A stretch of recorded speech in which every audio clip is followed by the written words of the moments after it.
अगर आपको लगता है कि मौत से बचना पॉसिबल है तो ये कहानी आपका दिमाग हिला देगी। यहाँ लोग एक बार मौत को चीट कर देते हैं पर मौत कभी भी भूलती नहीं है, वो वापस आती है और इस बार और भी ज्यादा डेंजरस तरीके से। मैं हूं मिस लिंग और आपका स्वागत है हमारे प्यारे से चैनल पर। इस मौत के खेल को जानने के लिए वीडियो को एंड तक जरूर देखना।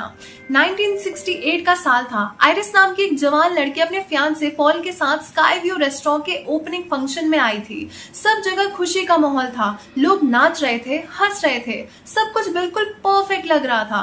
तभी पॉल ने आइरिस का हाथ पकड़ा और उसे प्रपोज कर दिया। पर उसी पल आइरिस के चेहरे का रंग उड़ गया। उसने कुछ ऐसा देखा जो कोई और नहीं देख पा रहा था। ऊपर खड़ा एक छोटा लड़का, उसने एक सिक्का नीचे फेंका पर वो सिक्का कुछ आम तरीके से नहीं गिरा। ऐसा लग रहा था जैसे मौत खुद उस सिक्के को रास्ता दिखा रही हो। वो सिक्का सीधा जाकर एक वेंटिलेशन शाफ्ट में घुस गया और फैंस में अटक गया। अचानक फैन रुक गया और नीचे लोग अभी भी बेखबर नाच रहे थे। उन्हें बिल्कुल अंदाजा नहीं था कि उनके पैरों के नीचे जो ग्लास था उसमें धीरे धीरे दरारें पड़ रही थी। जैसे ही आइरिस और पॉल आगे बढ़े, नीचे के मेटल सपोर्ट्स अपनी लिमिट तक पहुंच चुके थे। एक एक करके बोल्ट्स ढीले पड़ने लगे, टूटने लगे। तभी फैन में अटका हुआ वो सिक्का अचानक फैन ब्लेड को तोड़ देता है और वो तेज ब्लेड सीधा जाकर एक गैस पाइप में घुस जाता है। अब खतरा और बढ़ चुका था। आइरिस का डर अब बढ़ता जा रहा था और फिर अचानक पॉल के पैर के नीचे का फ्लोर टूट गया। लोग एक के बाद एक गिरने लगे। कोई मेटल बीम्स पकड़ने की कोशिश कर रहा था, कोई चीख रहा था। नीचे खड़े स्टाफ घबरा गए और अपनी जान बचाने के लिए भागने लगे। पॉल ने मुश्किल से एक स्ट्रॉन्ग ग्लास पैनल को पकड़ लिया। आइरिस जोर जोर से मदद के लिए चिल्लाने लगी पर कोई सुनने वाला नहीं था। उसने हाथ बढ़ाया, पॉल को बचाने की पूरी कोशिश की पर उसका हाथ फिसल गया और पॉल नीचे गिर गया। हर तरफ अफरा तफरी मच गई। लोग जान बचाने के लिए इधर उधर भागने लगे। तभी एक औरत जो आग में जल रही थी भागते भागते गैस लीक वाली जगह पर पहुंच गई और एक ही पल में जोर का ब्लास्ट हुआ। जहां तक आंख जा सकती थी सिर्फ आग और तबाही थी। जो लोग भाग नहीं पाए वो वही खत्म हो गए। आइरिस किसी तरह आग से बचकर निकल गई। स्टाफ चिल्लाने लगे, सब लोग तुरंत बाहर निकलो। वही लड़का जिसने सिक्का फेंका था सबसे आगे भागने लगा, जैसे रास्ता दिखा रहा हो। डर से भरे लोग उसके पीछे भागने लगे, इमरजेंसी एग्जिट की तरफ।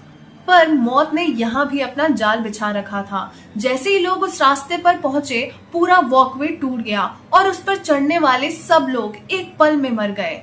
हैरानी के बाद सिर्फ वही लड़का बच गया, बिल्कुल ठीक। जब वो कुछ लोग बचे थे वो सब लिफ्ट की तरफ दौड़े। हर कोई अपनी जान बचाने के लिए एक दूसरे को धक्का देने लगा। तभी एक बूढ़ा आदमी घबराहट में आइरिस को जोर से धक्का दे देता है और खुद भीड़ भरे लिफ्ट के अंदर घुसने की कोशिश करता है। वो आधा बाहर ही अटक जाता है।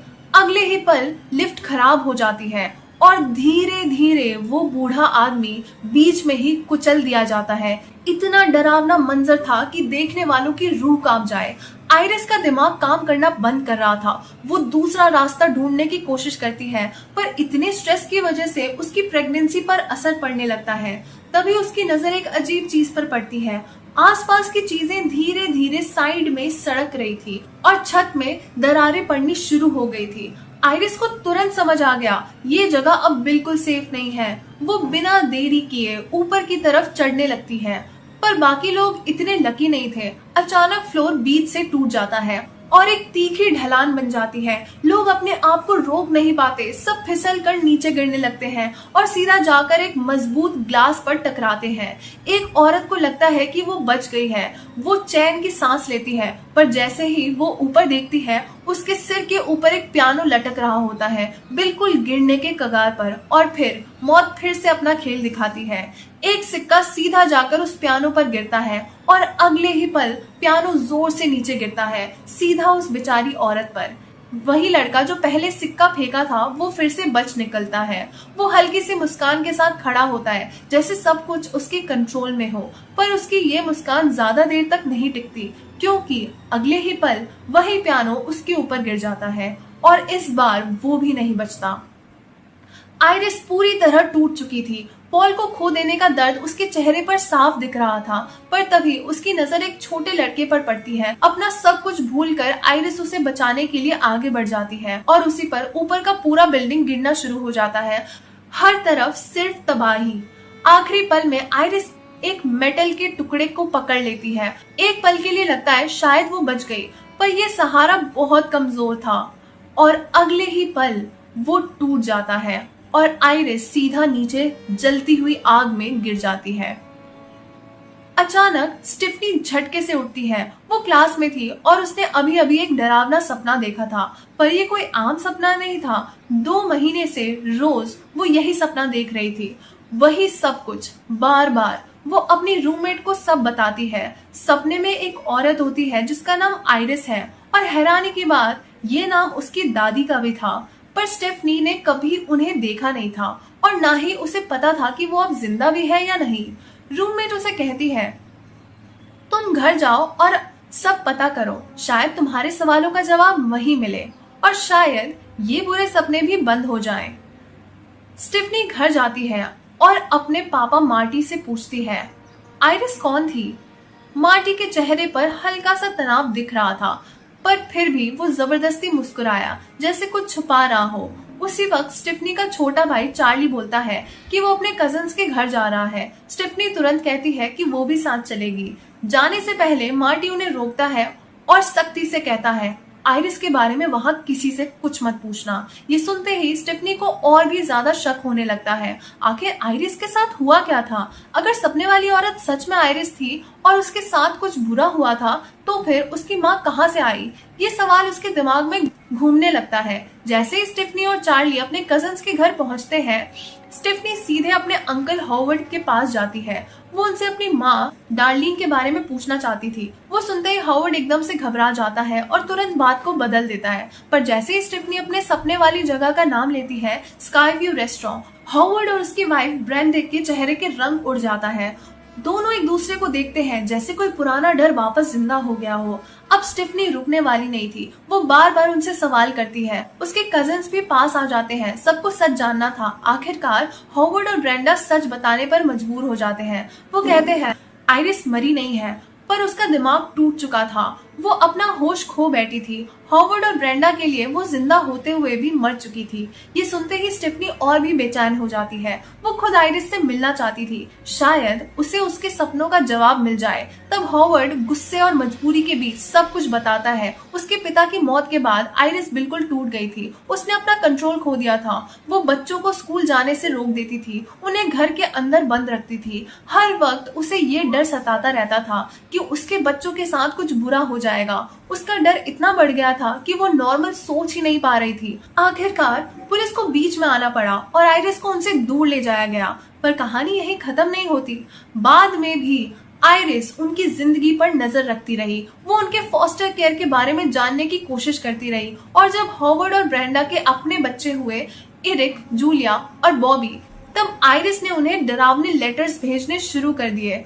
उन लेटर्स में अजीब अजीब वार्निंग्स होती थी और साथ में होती थी लाशों की डरावनी तस्वीरें। ये सब देखकर हॉवर्ड और ब्रेंडा डर गए और उन्होंने फैसला किया कि वो आइरिस से हर तरह का रिश्ता तोड़ देंगे। वो सब कुछ छोड़कर दूसरी जगह शिफ्ट हो गए और आइरिस से कभी कांटेक्ट नहीं रखा। ये सब सुनने के बाद स्टिफनी और भी ज्यादा क्यूरियस हो जाती है। वो उन लेटर्स को देखना चाहती थी, पर हॉवर्ड और ब्रेंडा सीधा मना कर देते हैं। काफी देर तक मनाने के बाद आखिर ब्रेंडा चुपके से स्टिफनी को बताती है कि वो लेटर्स कहाँ छुपाए गए हैं।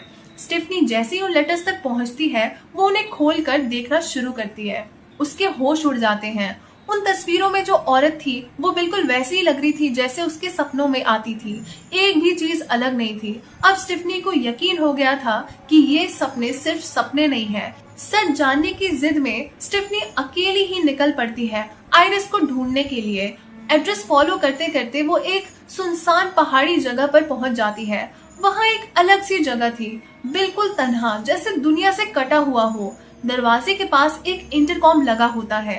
स्टिफनी उससे बात करती है और दूसरी तरफ आइरिस होती है। आइरिस तुरंत उससे कहती है, यहाँ से चली जाओ अभी के अभी। पर स्टिफनी रुकती नहीं। वो कहती है, मैं आपकी पोती हूँ। ये सुनते ही कुछ पल के लिए खामोशी छा जाती है। फिर आइरिस कहती है, अंदर आने से पहले अपनी पॉकेट्स खाली करो। स्टिफनी ऐसा ही करती है और फिर भारी दरवाजा धीरे से खुलता है। स्टिफनी संभलते हुए धीरे धीरे अंदर कदम रखती है। घर के अंदर का माहौल बिल्कुल अजीब था। हर जगह कुछ ना कुछ रुकावट थी, जैसे किसी ने जानबूझकर सब कुछ उलझा रखा हो। छत तक पर स्पाइक्स लगे हुए थे। आइरिस कहती है, ये सब सुरक्षा के लिए है, उन चीजों से जो दिखती नहीं। स्टिफनी धीरे धीरे आगे बढ़ रही होती है। तभी आइरिस घबरा कर कहती है, दरवाजा जल्दी बंद करो। अचानक बाहर एक फायर एक्सटिंग्विशर गिरता है। आइरिस तुरंत चीख कर कहती है, किसी भी चीज को हाथ मत लगाना, कुछ भी जाल हो सकता है, हर चीज मौत का सबब बन सकता है। आखिरकार आइरिस अपनी पूती को सामने देख पाती है। उसके चेहरे पर एक हल्की सी मुस्कान आती है। वो प्यार से पूछती है। स्टेफनी थोड़ी उदासी के साथ बैठती है, बताती है कि वो 10 साल की उम्र से ही अपनी माँ से अलग हो गई थी और अब उसे नहीं पता कि वो कैसी है। अब स्टेफनी अपने सपने के बारे में सवाल करती है।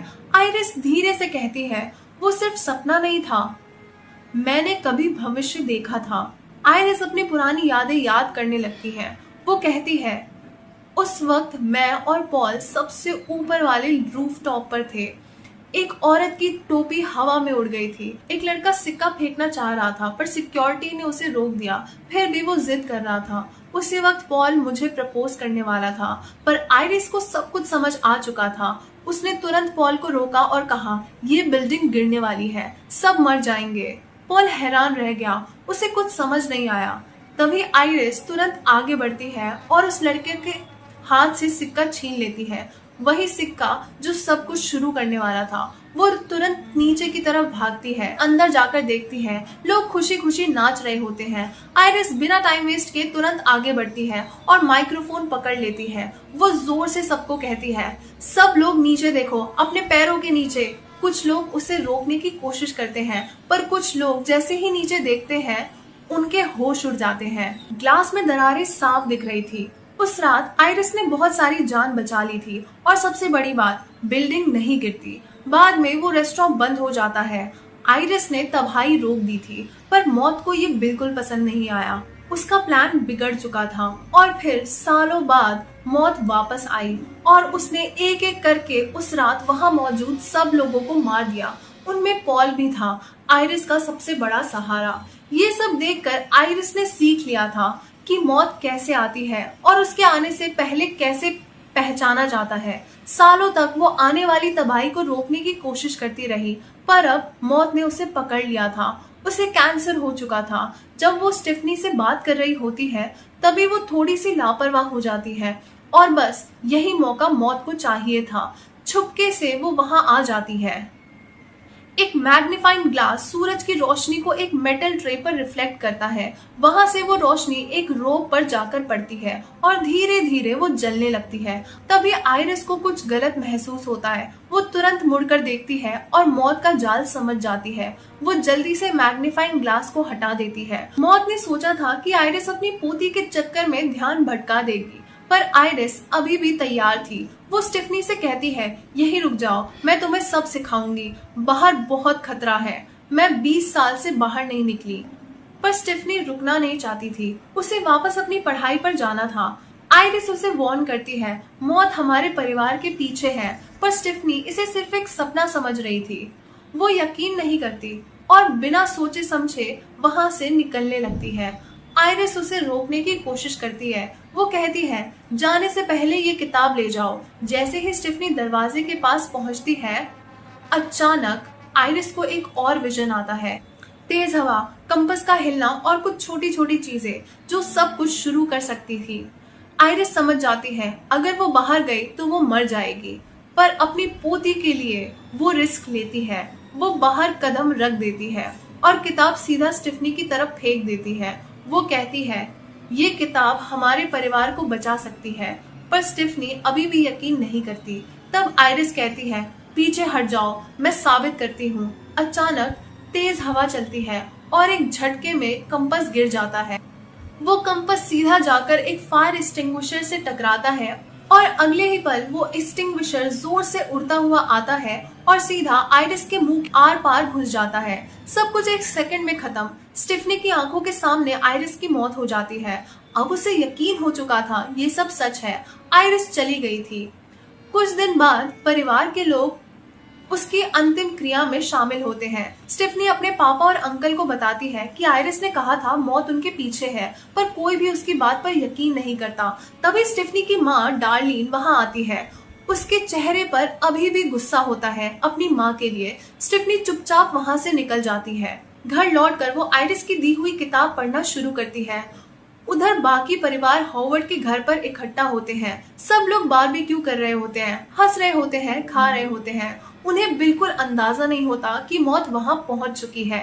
बॉबी गलती से एक ग्लास तोड़ देता है, पर उसे पता नहीं चलता कि उस ग्लास का एक छोटा टुकड़ा बर्फ के टुकड़ों में मिल चुका है। उधर एरिक अपना ड्रिंक गैस टैंक के पास रख देता है। सब कुछ धीरे धीरे मौत के जाल का हिस्सा बन रहा था। जैसे ही सब लोग इकट्ठा होते हैं खाने पीने के लिए, वो अनजाने में उसी बर्फ का इस्तेमाल करते हैं जिसमें ग्लास का टुकड़ा मिला हुआ था।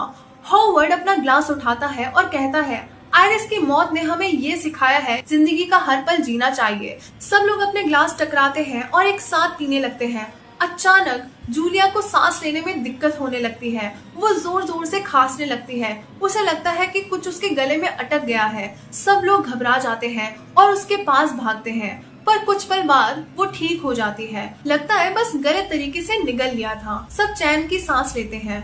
उधर स्टेफनी किताब पढ़ रही होती है। उसमें एक चैप्टर होता है सिक्के वाली घटना के बारे में और एक बारबेक्यू ग्रिल का जिक्र होता है। जैसे वो ये पढ़ती है, उधर एरिक बाहर ग्रिल जला रहा होता है। बॉबी चार्ली को बुलाता है ट्रैम्पोलिन पर कूदने के लिए, पर उन्हें पता नहीं होता कि उसके नीचे एक तेज रेत छुपा हुआ है। अचानक स्टेफनी के हाथ से किताब गिर जाती है। उसके दिल में एक अजीब सा डर भर जाता है, जैसे कुछ बहुत बुरा होने वाला हो। उधर जैसे ही ग्रिल जलती है, एक फोटो फ्रेम गिरता है और टूट जाता है। उसका एक टुकड़ा जमीन पर उछलता हुआ दूर तक चला जाता है। अब सवाल ये था, किसके ग्लास में मौत छुपी है? हॉवर्ड अपना ड्रिंक पीता है, पर उसके साथ कुछ नहीं होता। कैमरा धीरे धीरे शिफ्ट होता है और रुकता है डार्लिन के ग्लास पर। क्या उसके ग्लास में था वो टुकड़ा? उधर स्टेफनी को सब समझ आ रहा था। वो तुरंत हॉवर्ड के घर की तरफ निकल पड़ती है और रास्ते में अपने भाई चार्ली को कॉल करती है, पर कॉल उठाया ही नहीं जाता। ट्रैम्पोलिन की सिलाई ढीली पड़ चुकी थी, बस किसी भी पल फट सकती थी। रास्ते में जाते हुए स्टेफनी को एक बोर्ड दिखाई देता है, डेंजर अहेड, जैसे खुद मौत उसे रोकने की कोशिश कर रही हो। उधर सच सामने आता है। ग्लास का वो छोटा सा टुकड़ा उसके पापा मार्टी के ड्रिंक में था, पर मार्टी सिर्फ एक छोटा सा सिप लेता है और ग्लास रख देता है। अभी मौत ने अपना निशाना बदला नहीं था। हॉवर्ड ट्रैम्पोलिन की तरफ बढ़ता है कूदने के लिए। उसका सरफेस देखकर ही लग रहा था कि कभी भी टूट सकता है, पर तभी डार्लिन की नजर उस छुपे हुए रेक पर पड़ जाती है। वो जोर से चिल्लाती है और तुरंत भागकर उसे हटा देती है। उसे वापस शेड में रख देती है। लगता है खतरा टल गया, पर अचानक ब्रेंडा से एक बोतल गिर जाती है। वो जाकर पास के एक मशीन के स्विच से टकराती है और उसी पल नीचे लगे पाइप्स हिलने लगते हैं, मुड़ने लगते हैं। वही रेक जो अभी हटाया गया था धीरे धीरे फिसल कर वापस नीचे आने लगता है। तभी स्टेफनी वहां पहुंच जाती है और अब मौत अपना खेल शुरू करने के लिए तैयार थी। हॉवर्ड आगे बढ़ता है स्टेफनी का स्वागत करने के लिए।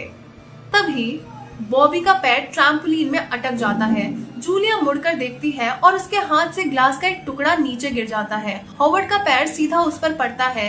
तेज दर्द उसके पैर में फैल जाता है और उसी पल वो रेक सीधा लॉन मूवर पर गिरता है। हॉवर्ड का बैलेंस बिगड़ जाता है। वो गिर पड़ता है और लॉन मूवर सीधा उसकी तरफ बढ़ने लगता है। किसी को समझने का मौका तक नहीं मिलता और अगले ही पल हॉवर्ड की मौत हो जाती है। फिर से परिवार एक और अंतिम क्रिया में खड़ा होता है। अब सबके चेहरे पर डर साफ दिख रहा था। उधर स्टेफनी घर लौटकर फिर से किताबों में जवाब ढूंढने लगती है। उसे एक नोट मिलता है। जेबी ने किसी ऐसे इंसान को ढूंढा जो बच गया था। अब स्टेफनी सब कुछ जोड़ने लगती है।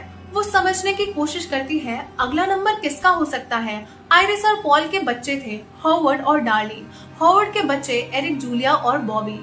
और डार्लिन के बच्चे स्टिफनी और चार्ली सब एक ही खून से जुड़े हुए थे और इसी वजह से कोई भी मौत से बच नहीं सकता था। स्टिफनी सबको ये पैटर्न समझाती है और सब चुपचाप बैठकर सुन रहे थे। ये सब उस रेस्टोरेंट वाली मौत की लिस्ट से जुड़ा हुआ था। जिस ऑर्डर में लोग मरने वाले थे वही ऑर्डर अब फॉलो हो रहा था।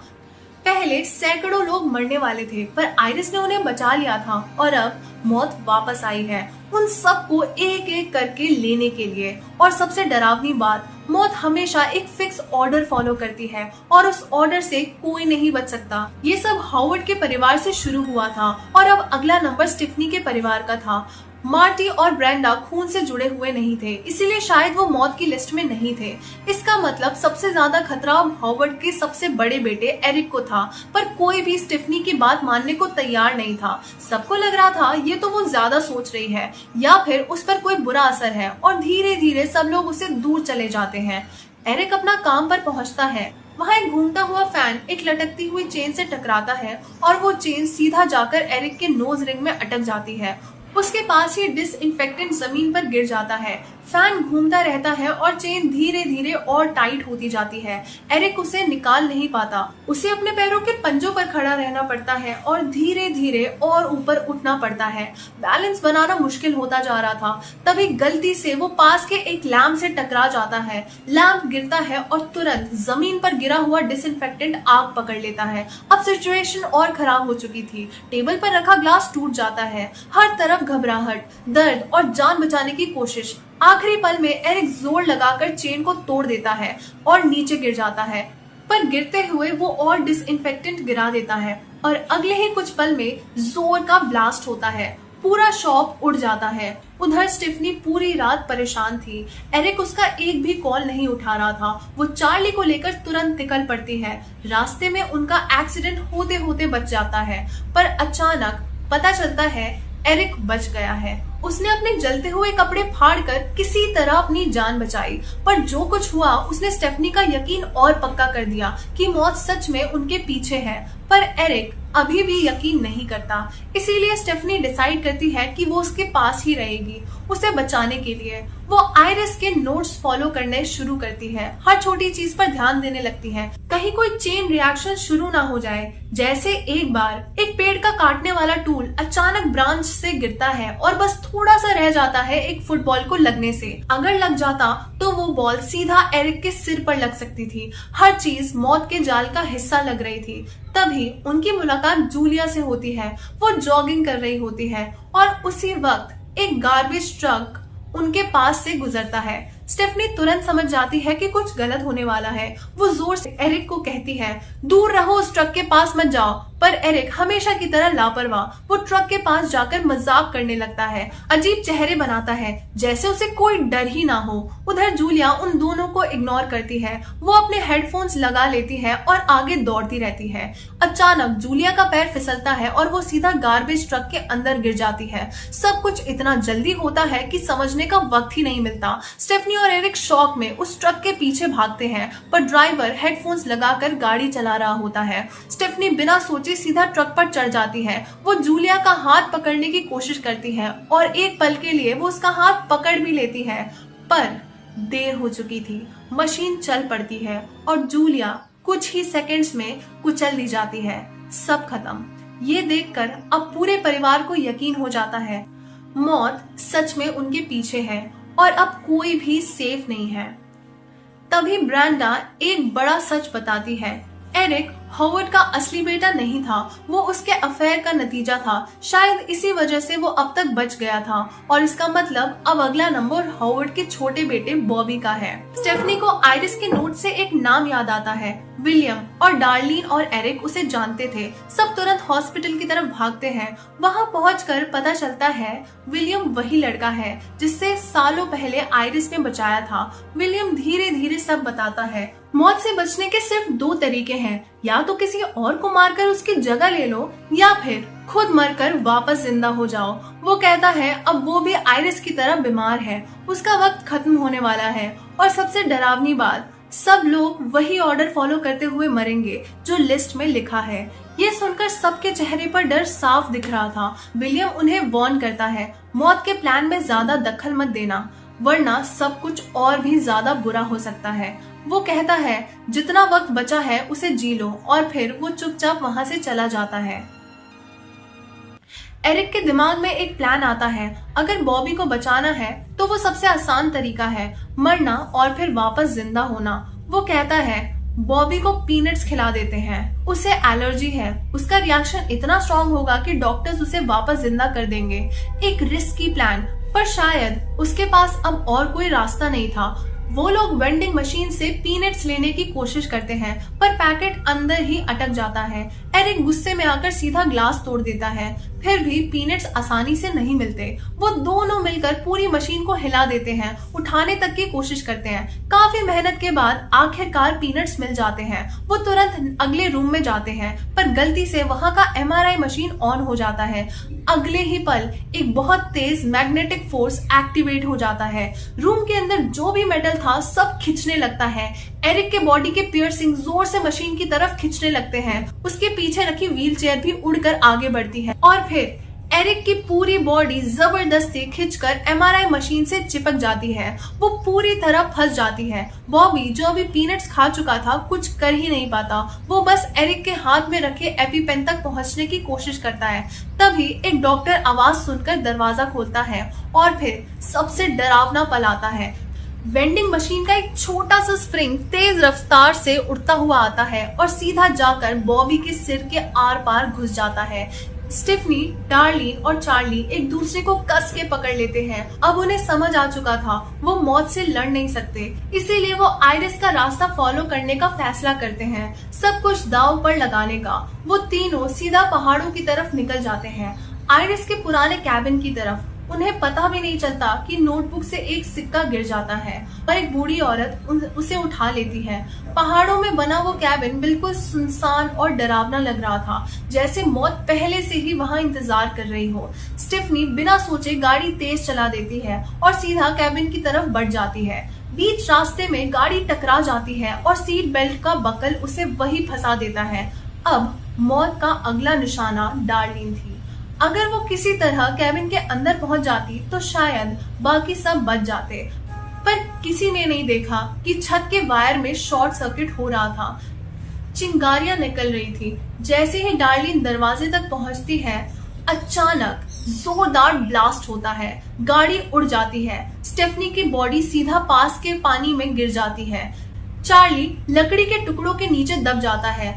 दर्द से कहते हुए डार्लिंग रेंगते रेंगते आगे बढ़ती है और किसी तरह चार्ली को आजाद कर देती है। डार्लिन मुश्किल से बोल पाती है, चार्ली जल्दी जाओ, स्टिफनी को बचाओ। और जैसे ही वो ये कहती है, ऊपर से एक लाइट पोल टूटकर गिरता है और उसी जगह डार्लिन की मौत हो जाती है। चार्ली बिना एक पल गवाए स्टिफनी की तरफ दौड़ता है। वो बेहोश होती है। वो उसे बाहर निकालता है और किसी तरह उसे होश में लाता है। बिल्कुल आखिरी पल पर दोनों एक दूसरे को जोर से गले लगा लेते हैं, हंसते हुए, जैसे मौत को हरा दिया हो। शायद यही मतलब था विलियम का, मरो और वापस आ जाओ। पर जैसे ही स्टिफनी को पता चलता है कि डार्लिन मर चुकी है, उसके आंसू रुकते ही नहीं। अब आइरिस के खून से सिर्फ 2 लोग बचे थे, स्टिफनी और चार्ली।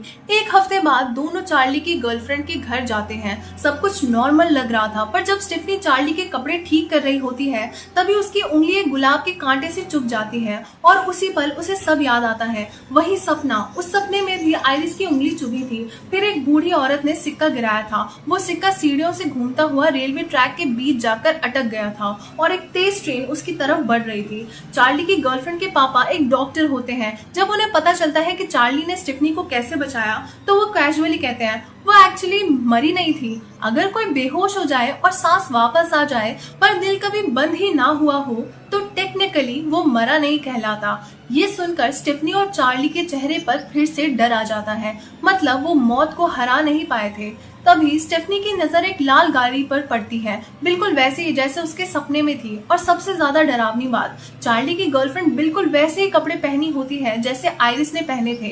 अब स्टेफनी का डर और बढ़ जाता है। उसे समझ आ जाता है ये सब फिर से होने वाला है। और फिर अचानक ट्रेन पटरी से उतर जाती है। जोरदार हादसा होता है। ट्रेन सीधा उनकी तरफ बढ़ रही होती है। स्टेफनी भागने की कोशिश करती है, पर उसका पैर फिसल जाता है, वो गिर जाती है। चार्ली तुरंत उसका हाथ पकड़ता है और उसे उठा लेता है। एक पल के लिए लगता है वो बच गए, पर सच ये था वो अभी भी मौत के जाल में फंसे हुए थे। अगर आप आपको ये कहानी पसंद आई हो तो वीडियो को लाइक जरूर करें। अगर आप ऐसी ही सस्पेंस और थ्रिलर कहानियां देखना चाहते हैं तो चैनल को सब्सक्राइब करना बिल्कुल मत भूलिए। मिलते हैं अगले वीडियो में एक और डरावनी कहानी के साथ। Bye bye.